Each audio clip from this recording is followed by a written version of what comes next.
নমস্কার বন্ধুরা, আবার তোমাদের সঙ্গে আরেকটা নতুন রেসিপি নিয়ে চলে আসলাম। এটা হলো পনির সোয়া কারি।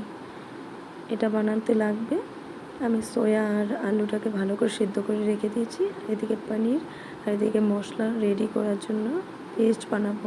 কাজু, কিশমিশ, আলমন্ড, জিরে, ধনে, কাশ্মীরি লঙ্কার গুঁড়ো, সঙ্গে তিল আর এলাচি, সানরাইজ শাহি গরম মশলা, এগুলোকে সবগুলোকে নিয়ে একটু গরম জল দিয়ে ভিজিয়ে রেখে দেব। একটু রেখে দেব ঢেকে, আধা ঘন্টার মতো রাখলে হয়ে যাবে। তারপর পেস্ট বানিয়ে নেব।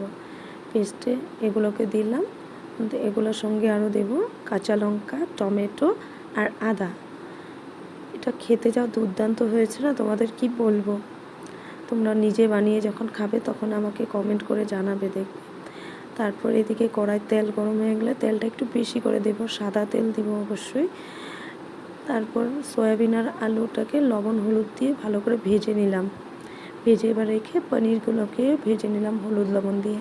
এবার সেই কড়াইতেই আরও খানিকটা সাদা তেল দিয়ে জিরে, তেজপাতা, এলাচি, দারচিনি আর লবঙ্গ দিয়ে একটু ভাজা ভাজা করে নেব। ভাজা ভাজা করা হয়ে গেলে তারপর পেস্টটাকে দিয়ে দেব।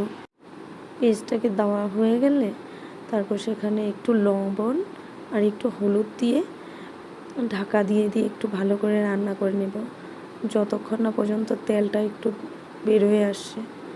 ভালো মতো রান্না করা হয়ে গেলে সেখানে সয়াবিন আর আলুটা যে ভেজে রেখেছিলাম সেগুলোকে এবার দিয়ে দেব। সেগুলোকে দিয়ে আবার খানিকটা ঢাকা দিয়ে রান্না করে নেব। এখন দেখো, এইভাবে তেল যখন ছেড়ে আসবে তার মানে রান্নাটা প্রায় হয়ে আসছে। তখন তুমি গরম জল দিয়ে দেবে। এখানে অবশ্যই গরম জল দিলে ভালো হয়। এবার আমি গরম জলটা দিয়ে দিলাম। আমি একটু এটা গ্রেভি বানাবো, ওর জন্য জলটা বেশি দেব না। দিয়ে বাস এই সময় তোমরা একটু লবণটা টেস্ট করে নিতে পারো। তারপর আমি পনিরগুলোকে দিয়ে দিলাম। পনিরগুলোকে দিয়ে আবার একটু ঢাকা চাপা দিয়ে রান্না করে নিয়ে তারপর লবণটা আবার দেখে নিলাম। তারপর বাস হয়ে আসলেই ঘি আর কসুরি মেথি দিয়ে নামিয়ে তারপর গরম গরম ভাতের সঙ্গে পরিবেশন করো। আর দেখো তোমাকে সবাই কি অ্যাপ্রিসিয়েট করে। কেমন লাগলো তাহলে আমার রেসিপিটা অবশ্যই জানাবে কিন্তু রান্না করে।